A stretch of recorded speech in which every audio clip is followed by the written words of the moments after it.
Et bonjour avec Nissart. C'est faire un petit débrief en génie, hein. Très rapide parce que. Qu'est-ce que tu veux dire, hein, franchement, pas grand chose.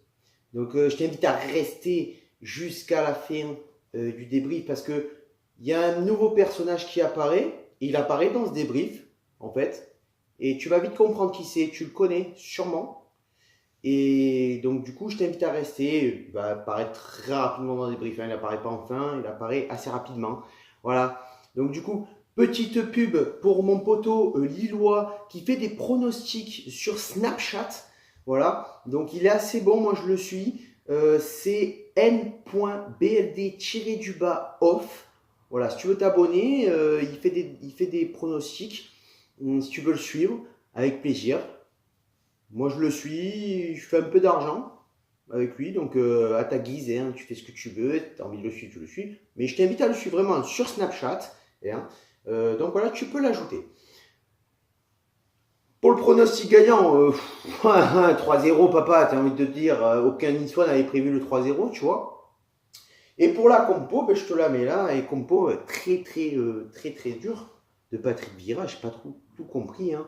En pointe Ganago, sur les côtés, Tamézé Srarfi, milieu de terrain Cyprien Walter Sylvestre, à gauche Burner, Dantessar charnière centrale, Jallet à droite. Très surpris de cette composition avec la nouvelle titularisation de Srarfi, qui était sa troisième depuis le début de saison, la titularisation de Sylvestre, en pointe Ganago, bien sûr en l'absence de Saint-Maximin blessé, en l'absence de Pierre Lesmelou qui revient de blessure, donc voilà, absence d'Erel aussi qui était remplaçant, Attal toujours blessé, donc du coup l'équipe n'est pas complète face à Angers. Et là, quand j'ai vu la composition, je me suis dit putain, on va en chier. Putain, on va en chier. Bon, début du match, on commence tranquillement. Nice pose le pied sur le ballon. On a une très bonne possession de balle. On fait tourner le ballon au milieu de terrain. On repasse souvent par l'arrière. Mais on nous empêche de transpercer le premier rideau défensif, c'est-à-dire, on va dire, à l'entrée des 30 mètres angevines, avec un bloc défensif qui est assez regroupé, même si au fur et à mesure du match, de la première mi-temps, en tout cas, Angers joue un petit peu plus bas sous la pression niçoise. Malgré la possession, on a du mal à percuter, je te le dis, dans les 30 derniers mètres. Vraiment, notre problème, il est là, mais pas que face à ce Nice-Angers, surtout face à tous les autres matchs, toutes les autres équipes qu'on a rencontrées dans les 30 derniers mètres, c'est la merde. Voilà, c'est clairement, on se le dit, c'est la merde. La bataille, elle se situe au niveau du milieu de terrain. À la 25e minute, le tournant du match, Tamézé qui fait un dribble en pivot, qui percute la défense, mais va faire le dribble de trop. Du coup, il perd le ballon. Jallet derrière qui reprend. Il met un extérieur à bout portant. Malheureusement, il tire sur le gardien. Ce qui fait que Butel arrête et la met en corner. Du coup, corner qui ne donnera rien. Et à partir de la 30e minute, tu as Angers qui commence à se réveiller. Angers qui profite de leur rapidité et des contre-attaques qu'ils peuvent faire. Ils sont rapidement dangereux en utilisant les espaces. Nous, le problème, c'est que les espaces, on n'arrive pas à les utiliser. Avec Srarfi, Tamézé, on ne passe pas trop sur les couloirs, en fait. Et du coup, c'est très compliqué. Surtout que dans ce match, on alterne quand même deux rythmes. Premièrement, un rythme où on temporise, on essaye de trouver des solutions parce qu'on n'arrive pas à les trouver. Et à certains moments où on accélère un petit peu plus le jeu, mais on ne trouve pas de réelle solution. Angers qui fait quand même une deuxième partie de première mi-temps qui est plutôt bonne.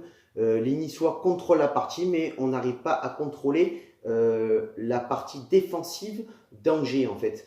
Ils nous bloquent, ils nous ont cernés et ils sont très bons défensivement. On n'arrive pas à les percuter, on n'arrive pas, ils sont impériaux, en fait, ils sont implacables au niveau du dernier rempart, que ce soit Butel ou au niveau de la défense, où tu as toujours un pied qui traîne, un dos, un cul, une tub, je sais pas, à un moment donné, je sais pas, quand tu perds 3-0 face à Angers, putain, quand tu vois le match que tu as fait face à Lyon, que tu perds 3-0 face à Angers, fait caguer au bout d'un moment, tu vois, voilà. À noter la bonne première mi-temps de Tamézé, de Dante et de Jallet jusqu'à qui provoque le penalty et qui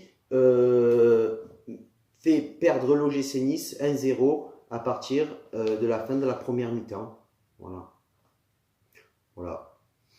On reprend la deuxième mi-temps, tu te dis, allez, ça va aller là, ça va aller, on va reprendre bien, tu vois, on va être bon, et puis non. Et puis au final, non. Et voilà, je l'avais dit, il allait arriver, mon pote. Voilà, le nouveau personnage de mes débriefs. Il est là. Ben, je te laisse la suite.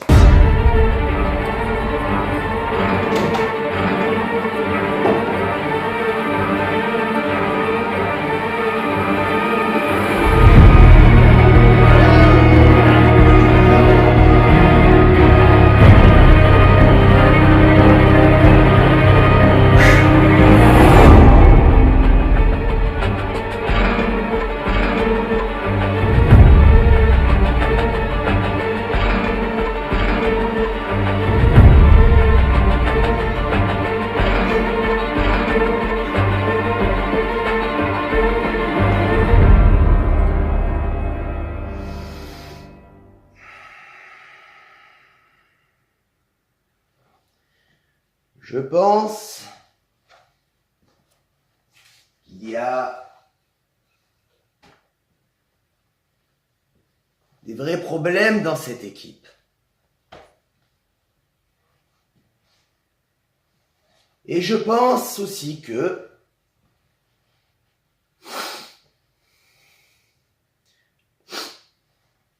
Lucille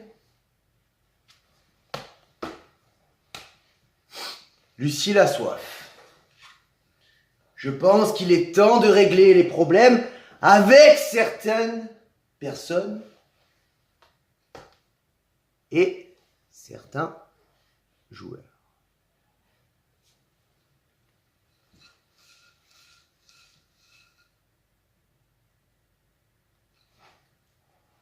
J'en prends un au pif. On va casser des têtes, tant qu'à faire. Je suis Nigan ou je suis pas Nigan?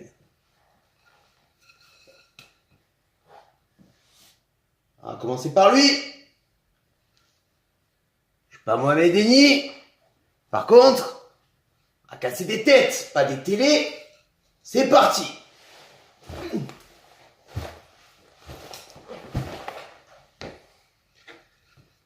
Ça, c'était pour le premier.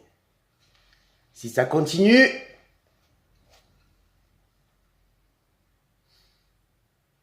il y en aura d'autres.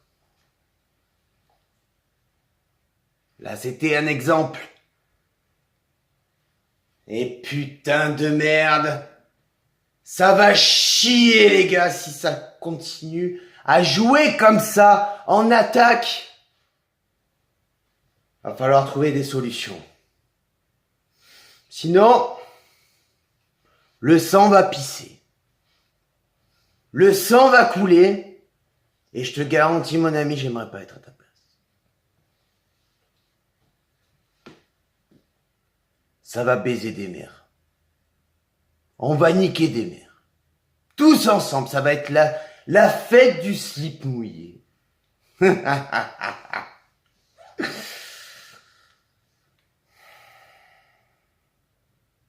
Sur ce, tu connais la phrase.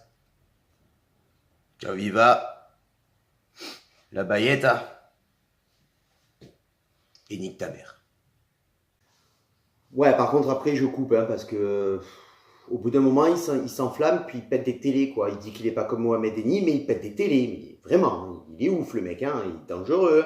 C'est mon poteau, mais moi, je l'emmerde pas. Quand il vient à la maison, que j'ai plus de bière, je vais en acheter. Même s'il est 23h, je trouve le moyen d'aller en chercher, parce que sinon, il me casse le cul. Oui, il rigole pas le mec avec sa batte, hein. C'est un ouf. C'est un ouf. Voilà.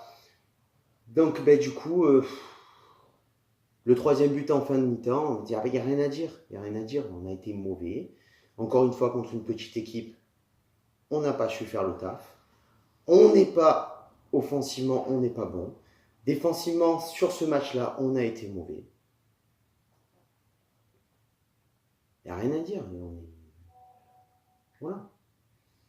Voilà, je pense qu'on va laisser de côté ce match très rapidement et on va se concentrer sur le prochain en espérant que ça aille mieux. Hein.